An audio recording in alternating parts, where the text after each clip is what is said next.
Hi, I'm Peter J. Ray. Welcome. Today's topic is the story of the Zuck family. This would be the family history of my father's mother's family. Over the years, I've done a lot of family history work, and I actually had a publication called the Zuck Family Memories Collection. And I would have limited copies. I would make about 30 copies, maybe, or send them to relatives. And it's also called the ZFMC. And today's talk is based on ZFMC 37, which I published February 1, 1992 in Manila, Philippines. And it's a brief history of the Zuck diaspora, movement and search. Family Zuck, a people moving and searching. To live is to move. Mesozoic microorganisms wiggle in slime. Swimming, crawling, running, walking erect, climbing, boating, horses, carts, railroads, automobiles, airplanes, spaceships. Men and women have always moved, first and foremost for food and water, for seasonal reasons, to make money, create empires, for adventure, bring civilization to so-called savages, for a change, for opportunity, for a better life. Men move from farms to towns to cities, from Madrid to Mexico, Havana, Argentina, and Manila, from Paris to Algeria, Saigon, and Haiti, from London to Canada, Jamaica, Nigeria, India, Australia, and all points on the globe, from Southwold, England, to Regina to Cleveland, from Switzerland to Germany to Pennsylvania to Ohio, from Europe to the tropics, from the third world to the industrial countries. Go west, young man. Deportation to Australia. To transport breadfruit from the South Pacific to the Caribbean. To mine bauxite and sell Coca-Cola. To preach the good word and introduce Marlboro country. But there is purpose in all this movement. All men are searching for happiness, searching for it. Money is the most common object in man's search.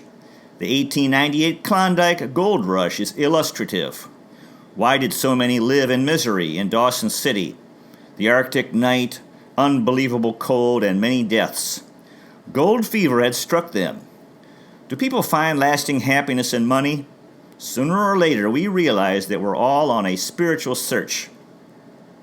Geologists can't explain how mountains are created, but they can't explain why men are attracted to mountains. Whence comes this affection for the Rockies, Alps, Himalayas, Andes, and Caucasus Mountains? Political rebels find sanctuary in high altitudes to wage war against their enemies. Beyond practical concerns, men love to look at mountains, to climb them and see the glorious view from the summit. Mountains are things of majesty and glory. The glory that was Rome, the Roman Empire, reached the glorious Swiss Alps around the time a Jew named Jesus was teaching in Palestine. Roman rule was based on military power. Their military power was based on economic strength, like American power of the 20th century. Roman regiments traveled throughout the Mediterranean world, letting people know who their masters were. On that Saturday morning, the 10th of May, in the year 31 AD, the people of Zug moved listlessly. The prosperity of Zug, Switzerland, was many centuries away. Would the warm weather ever come? What a long, cold, dark winter they had endured. Again, it was snowing. The emaciated cows couldn't graze. The crops could not grow without warmth. The winter stores were depleted, and starvation was stalking its victims. Few of the babies had survived the winter. As Caesar's centurions marched through Zug, the natives couldn't be blamed for having no enthusiasm. Resistance was pointless, and so the Zug folk became a part of the Roman Empire. For the next 150 years, they enjoyed the security which the Pax Romana provided. The Romans taxed them, but within reason. As always, life was hard, but also predictable. The Zugers missed that security when it was gone. The Visigoths and Huns were far more greedy, seeming to revel in destruction itself. Many times the Zugers lost everything: fleeing into the mountains to avoid death, rape, and slavery. The Zug people evinced traditional values: hard work, frugality, loyalty to family, serious, organized, disciplined. They lived in a beautiful, cold land. Without hard work and frugality, life could not be sustained. If a man didn't break his back when it was warm, surely he would die when it was cold. If a man had too many pleasures, he could not satisfy his requirements. The Zugers worshipped their Alps. What power and inspiration! These were their gods. They venerated their peaks. Roman rule had left little trace, but in the 7th century their lives would be changed forever. The love of Jesus Christ would replace the power of mountains in their religious life. Tall, red-haired men from a land called Ireland arrived in Zug. They were Christian missionaries. The Zugers were at first skeptical of these strange men. Over many months, however, these Catholic priests gained the trust of the Zugers. Their dedication, sincerity, and kindness won them the friendship of the Zugers. In the Middle Ages, the power of money and physical strength were universally admired, like in any age. What then of Christ's message of love and peace? And what about the story of Christians being eaten by lions in a building called the Colosseum in Rome? Perhaps the Zugers understood that no matter how hard they worked or how much they saved, they could never be secure. The Alps were beautiful but limited in their power to comfort. The first converts found that prayer and good works brought a peace of mind they hadn't known before. Life had always been hard for them, but this new religion made their hardships easier to bear. The people of Zug embraced the Christian faith. And so the years followed one another and life continued in its accustomed manner. In the 1500s, their faith in God was strong, but some of them started to wonder about their church. Seeing the luxurious lifestyles of visiting bishops troubled the Zugers. Church leaders seemed to be more interested in political power than the message of Christ. However, when news of Martin Luther's open rebellion against the church reached Zug, few supported him. Luther was generally considered a dangerous rebel. Perhaps the church needed some reforms, but revolution was unacceptable. The Zugers were curious when Lutherans visited them, but they remained loyal to Rome. Besides, they were Swiss, not German. Huldrych Zwingli's revolt in Zurich was another matter, however. The Zugers didn't know it, but the Protestant Reformation, with its ugly appendage, religious warfare, had arrived in their land. Zwingli was a radical. By 1525, he had banned the Catholic Mass in Canton Zurich. Music was not permitted in church services, and many wonderful church organs were destroyed. When Catholic-Protestant war broke out in 1531, the Zugers were divided in their support. Other Protestant leaders sprouted up, including John Calvin in Geneva and Menno Simons in Holland. In 1525, Mennonites arrived in Switzerland. The Mennonites pledged allegiance to Christ alone and condemned church practices. They had the reputation of being artists and writers. The Amish people today in Pennsylvania and Ohio in the USA are offshoots of the Mennonites. Both believe in living simple, closed, rural, communal lives. What a strange irony of those times. Protestant groups could not coexist with the Catholic Church. So many Christians fought and killed one another in the name of Christ. Something was amiss. In 1650, Zug, Hans, son of Heinz, pondered his future.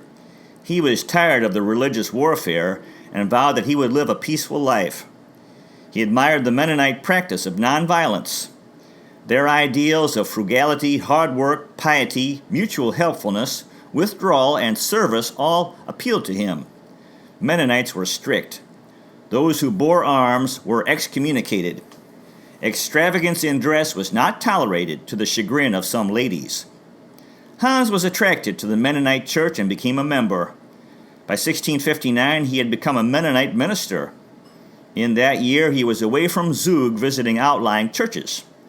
By misfortune, he was caught and arrested by Catholic authorities and taken to the jail in Bern. He never saw Zug again.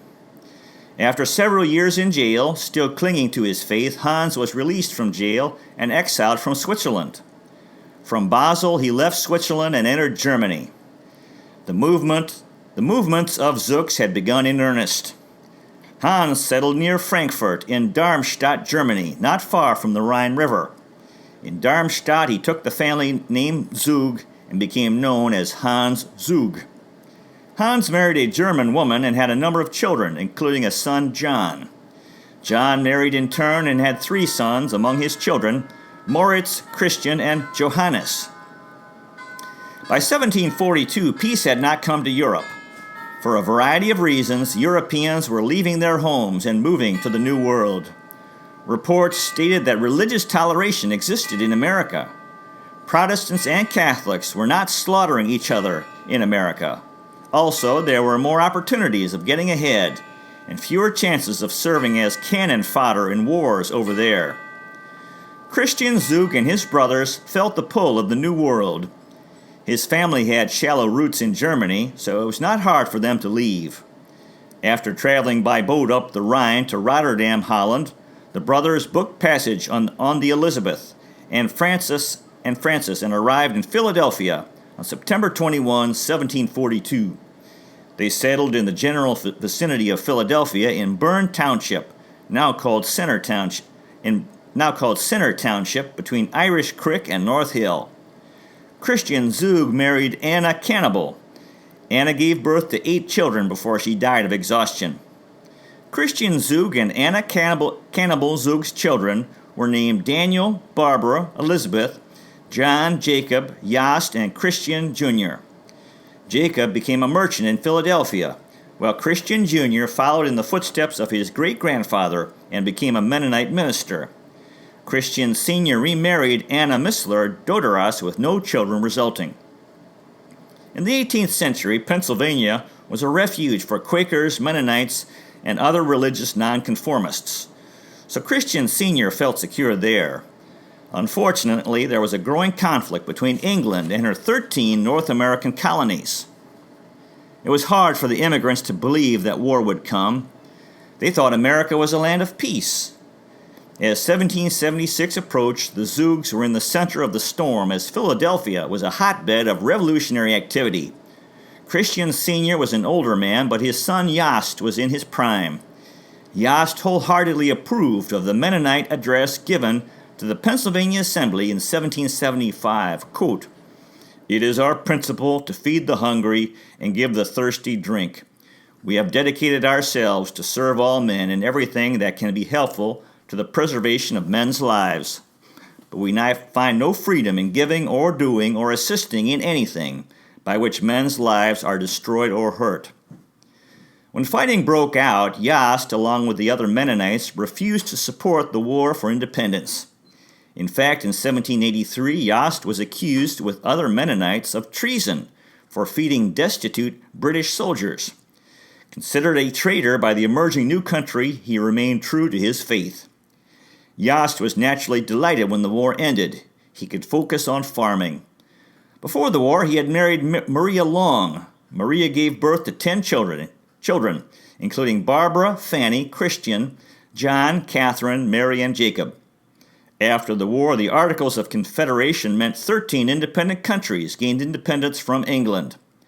Knowledgeable men knew that the political situation was intolerable. Delegates from all states met in Philadelphia in 1787 to write the U.S. Constitution. 30 miles away in December of that year, Christian Zug died of old age in Whitland Township in Chester County while the U.S. Constitution was being ratified. 2 years before the war, on October 5, 1774, Maria had given birth to their 4th child, John. By that time, the family had moved to Somerset County. When John was a young man, he changed his name to Zuck. Zuck was more American. John also responded to the westward pull and moved to Ohio at the turn of the century. He married Anna Van Gundy in Chillicothe, Ohio in 1798. Later, the couple moved to Marion, Ohio, thus establishing Marion as the Zuck family home for 150 years. John and Anna were proud parents of 13 children: Abraham, Daniel, John Jr., David, Joseph, Catherine, Christina, Francis, Nancy, Mary, and Rebecca.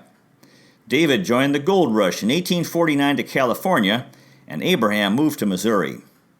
John Zuck Jr. was born September 7, 1804. He lived and died in Marion, Ohio. He married Mary Search on August 7, 1828.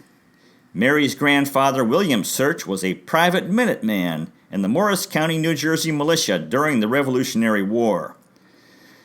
John's brother Abraham had married Mary's sister, Beersheba, 4 years earlier. John's brother David had one son, John, who became a state senator, and another son, James Clay, who was a diplomat in Tientsin, China, for 3 years in the 1880s. John Zuck and Mary Search Zuck had 7 children. Another John Jr., Mary, Priscilla, Thomas, Maria, Susan, and Elizabeth. Mary eventually married a minister from England named Reverend John Venning. Priscilla married a man from Wales named John Bowen.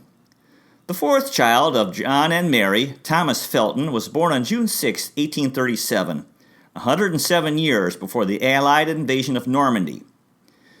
20 years later, Thomas Felton Zuck met a young lady from Springfield, Ohio. Her name was Anna Filler. The couple were married on February 26, 1861. She was 21 and he was 23. Less than 2 months later, the tragic American Civil War began. The war would profoundly change the lives of Tom and Anna and their children. Tom and Anna didn't waste any time and were delighted by the arrival on December 11, 1861, of their firstborn child, a girl. They named her Annette Lenore. She eventually became known as Aunt Nettie by her nieces and nephews. The family was no longer Mennonite, having become Methodist, but Tom shared the peaceful disposition of the Mennonites.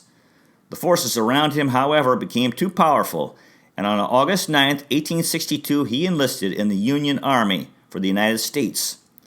For the next 3 years, Tom served Uncle Sam and helped preserve the Union and end slavery in the U.S. He kept a diary for most of the war. On September 5, 1862, he wrote, quote, "I have witnessed more suffering and human misery within the last 4 days than in all the preceding portion of my life. My constant prayer is, if I am permitted to return home in the event of peace, I'll try to feel satisfied and happy and thankful that our country is no longer cursed with war." Tom suffered in the war, and in his time of great need, he turned to God for support. Sundays delighted him.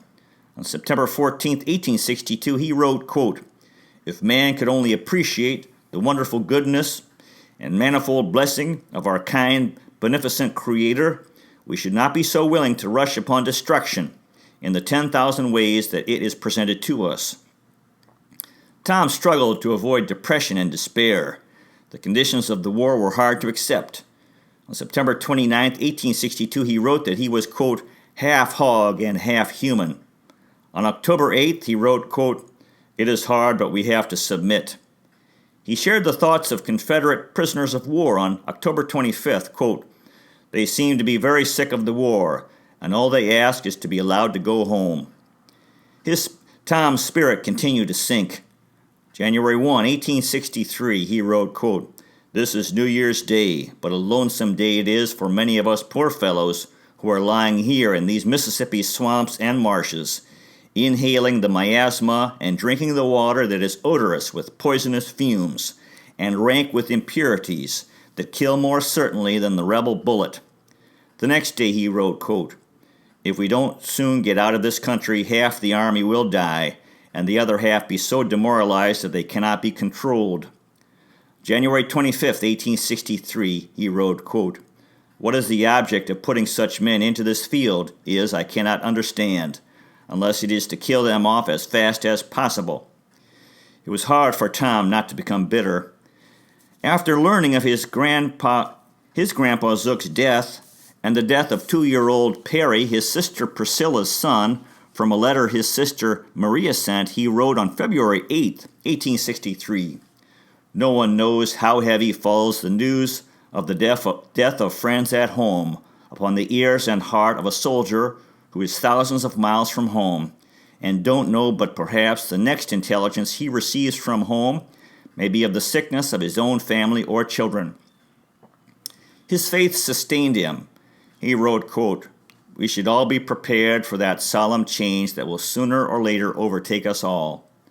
On February 11th, 1863, he wrote, quote, "O God, may each recurring month and day and hour make me sensible of my dependence on Thee, the giver of all good and perfect gifts."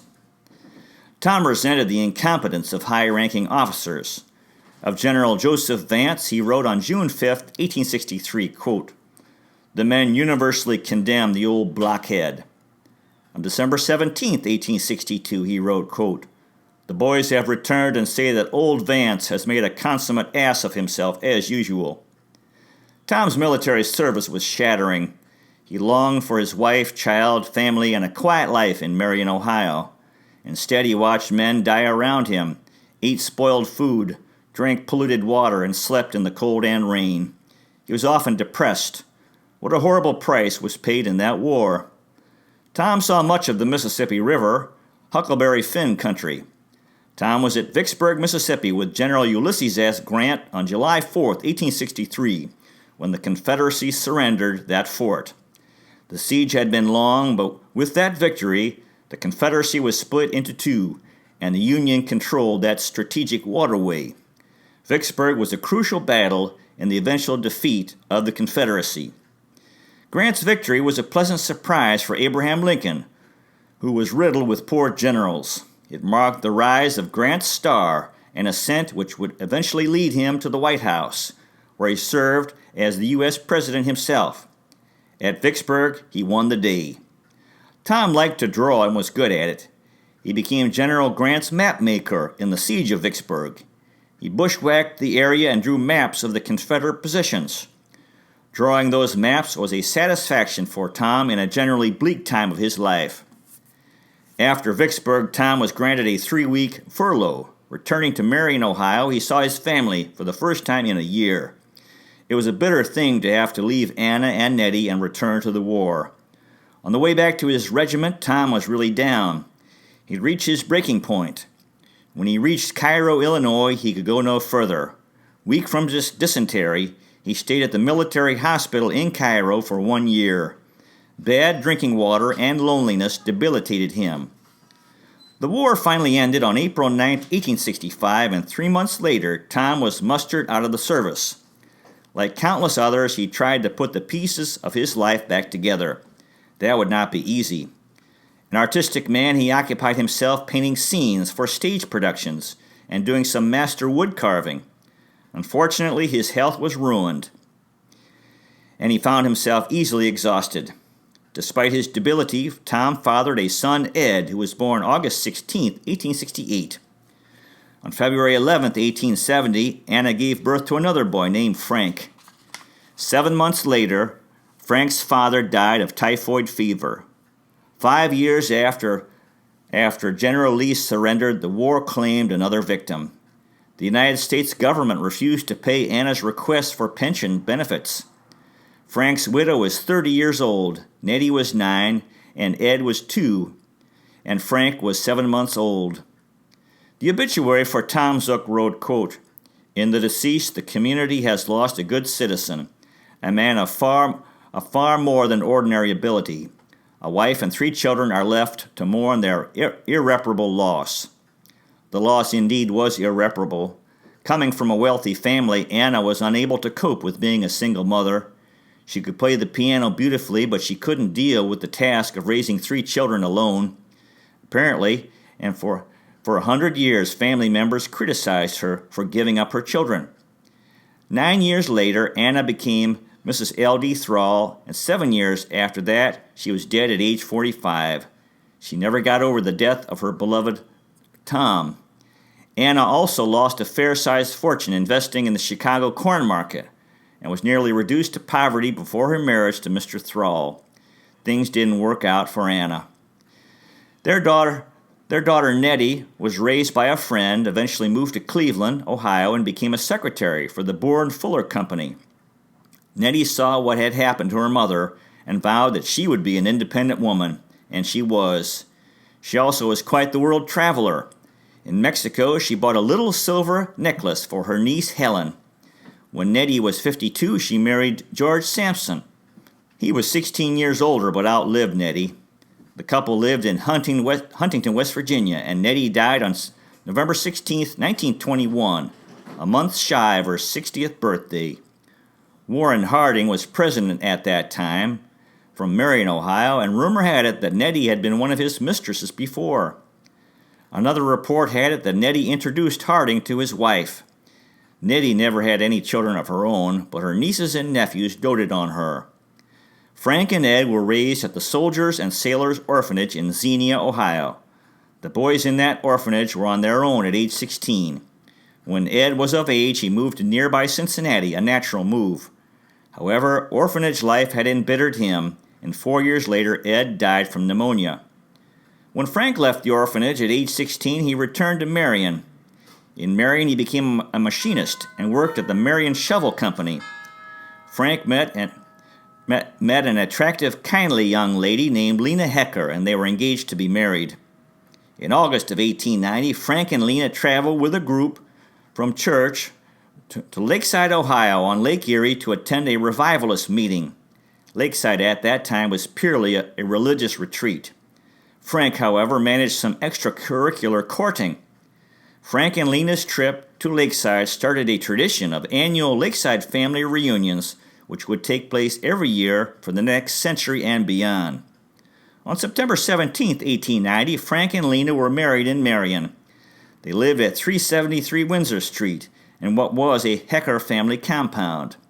Frank was overwhelmed by his wife's relatives early on, but in his old age, he would see large numbers of his Zuck progeny abounding around him. Lena gave birth to 10 children. Mary on June 10, 1891, Dora in 1892, John on November 13, 1894, Helen on January 14, 1897, Gertrude on September 23, 1898, Fred on September 14, 1900, Ted on September 24, 1902, Lenore on December 7, 1906, Rachel on December 6, 1908, and Tommy on August 15, 1916.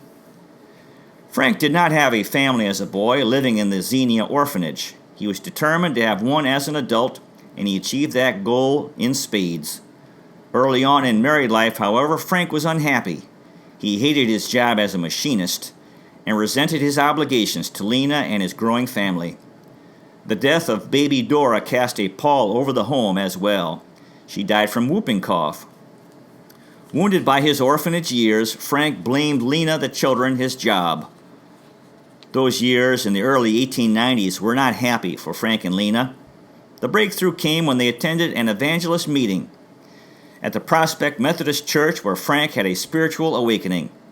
He realized that he had been wrong. He also knew that only by walking with the Lord could he be happy and fulfill his responsibilities. He was converted and did not waver in his faith. Like the father he never knew, spirituality gave Frank the strength to meet each day. He became a loving husband and father. The Bible became his well-thumbed handbook. He never spoke an unkind word after that. Because of his disposition, he was well loved by Lena, his children, and grandchildren. Before breakfast, the family all kneeled at their chairs while Papa spoke a sincere prayer. Frank and Lena were wonderful parents and created a happy home for their 9 children. Lena was untiring in her efforts to care for her children. Music was promoted. Mama sang in the kitchen and Papa yodeled. Ted and Fred learned banjo, Ted the cello as well, Gertrude the violin, Helen the piano, and Rachel took voice lessons. The home was a strict Methodist one with no playing cards or alcohol allowed. Frank took the children to church while Lena usually stayed at home caring for the youngest. The children were given a good start in life. After that, they had their own lives to lead. Mary married Frank Freilich, and despite an unhappy marriage, produced 2 fine children, Barbara and Harold. John was a family clown and a Democrat in a sea of Republicans. Helen was artistic like her grandfather Zuck, and had her head in the clouds. After a long life, she was buried next to Thomas F. Zuck, the Civil War hero, and her grandfather. Gertrude was a tomboy but down to earth. Fred was an active boy, Ted more inquisitive. Lenore became independent because her mother was sick. Rachel was a beautiful girl but had a tragic life. Her daughter and husband both died prematurely, and Rachel struggled to get over those losses. Tommy was born when Lena was in her late 40s. At the same time, Mary gave birth to Barbara. Tommy also was artistic and led an unorthodox life. In 1921, Gertrude met Doran Ray in Yellowstone National Park in Wyoming. She and Helen worked at Yellowstone that summer, making beds during the day and entertaining guests at night with their violin and piano. They used President Warren Harding, who was from Marion, as a reference to obtain their jobs. In a place of great natural beauty, Gertrude and Doran fell in love. 2 years later, on June 9, 1923, they were married in Marion. Helen was the maid of honor and Ted the best man. As was mentioned earlier, Warren Harding was president. He looked like a president, which was a good credential, and 2 months later was mysteriously died.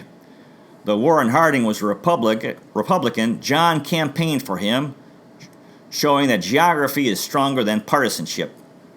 In the years preceding, William Jennings Bryan and Theodore Roosevelt stopped in campaign tours to speak to the Marion folk. Gertrude joined the throng at the train station to hear those speeches. Ted, Fred, and Lenore later achieved great financial success. Fred in business, Ted in medicine, and Lenore in photography with her husband Dale. In the 20th century, the United States achieved unparalleled economic success. The children, grandchildren, and great-grandchildren of Frank and Lena would take part in that prosperity to varying extents. On May 19, 1924, Gertrude gave birth to John Stuart Ray. John was followed by brother Richard and sister Carol. John, like his mother Gertrude and Aunt Helen, attended Oberlin College. Because of a full scholarship, John was able to graduate with a degree in chemistry. World War II was on, but John was not allowed to serve because of a bad heart caused by rheumatic heart fever he had as a child. Not serving in the war would nip in the bud any political aspirations John would later have. Still, John was liked by all, funny and very popular. He sang in the choir, waited tables at the Oberlin Inn, dated scores of women, and pounded on his schoolwork. On April 25, 1943, he wrote in his diary, quote, "I am very ashamed of myself for not going to church, studied math instead." Overall, he had a swell time at Oberlin. After graduation, he moved to Cleveland like his Aunt Nettie had done 60 years before and worked as a chemist. He fell in love with a bubbly, red-haired Canadian teacher named Ruth Smallshaw. The couple were married on August 19, 1950, in Regina, Saskatchewan, Canada. John changed from chemistry to the law and became so involved in community activities in Cleveland that he was voted the most outstanding young man for 1950 by the Junior JCs. Ruth and John became the parents of 4 children, Mark, Pamela, Patricia, and Peter, who arrived on May 11, 1960. They were a happy, all-American family. Pamela was perhaps the most talented. In a school paper titled Accent on Beauty, dated February 16, 1970, she wrote, quote, Nature can soothe all wounds with time and excite the human emotions to a culmination. We must reach out as our ancestors did to nature to nurture something within us which might otherwise die. Beauty must always be remembered as a necessity for life. Surely the Alps evoked the same feelings in Hans Zug centuries before. It would appear that tragedy is a part of life. Hans Zug's imprisonment and exile from Switzerland, Tom Zuck's military service and death, Frank Zuck's orphanage years, Dora Zuck's death, and Marilyn's death. On April 11, 1971, Pamela died from juvenile-onset diabetes. It was Easter morning on Cistern Key in the Exumas in the Bahamas. Perhaps she knew something of her death beforehand. In a poem entitled Eclipse, she wrote, quote, Slender young saplings that grew at its base, choke from the richness in soil. They break in their arching, snap in their strength, convulsive caprice of snow, sleet, and wind. After Pam died, the poem The Noble Nature by Ben Jonson was found copied in her own handwriting in her desk. Quote, "A lily of a day is fairer far in May. Although it fall and die that night, it was the plant and flower of light." And so the years passed. Frank and Lena were married for 67 years. Lena lived to be 99 years old. Of that enormous family which Frank and Lena produced, none are left in Marion, Ohio today. Unemployment is high in Marion. Not long ago, Frank and Lena's home was sold for $12,000. Where is everyone? Some are still in Ohio, in Huron, Cleveland, Columbus, and Dayton. Others are in Michigan, Illinois, North Carolina, Maine, Georgia, Massachusetts, New York, and California. They have reunions every year in Lakeside, Ohio. Ancestral forces pulled Peter Ray in 1989 to Switzerland, the Zuck hinterland, for 2 years. 300 years had passed since Hans Zug had been wrenched from his home. There Peter taught school and communed with the glorious Alps. But to live is to move. Other forces drew him, that's me, to Asia. On August 10, 1991, Peter married Alice Garcia in Manila, Philippines. And the following year, their son Tim was born, October 3rd, 1992. And so this story comes to an end. We cannot write about that which has happened yet. God bless us as we move about and in our search. To conclude, Tom Zook's words of February 11th, 1863 bear repeating. O God, may each recurring month and day and hour make me sensible of my dependence on Thee, the giver of all good and perfect gifts. Now I have a few comments from this ZFMC 37. First is from John S. Ray, my father, quote, "Your ZFMC 37 is the best one yet. A real epic done with Tolstoy flavor. What a tremendous effort you have made, and what a wonderful result. Grandpa and Grandma Zook would have been delighted to read this. You have fleshed out the bare bones, facts, and breathed life into them. John S. Ray. Thank you, John S. Ray, Cleveland, Ohio." The next one is from my mother, Ruth S. Ray, quote, "I was very impressed with the Zook family history. A real roots for you. Hope that the family is appreciative of all your efforts, Peter. It sounds as if it just poured out of you. Can imagine it all making a movie someday. Ruth S. Ray, Cleveland, Ohio, USA." And finally, a comment from Richard and Joan Ray in North Carolina. Richard was John S. Ray's, this is my uncle, quote, "Peter, we do appreciate your historical interest in the family. We really enjoy everything you send." So that concludes our talk today. I hope if you are interested in family history, I wish you well with finding and preserving old letters and diaries, and also interviewing elderly relatives before they die. So anyway, thank you so much for watching. I really appreciate it. God bless you. Take care, and I'll see you next time.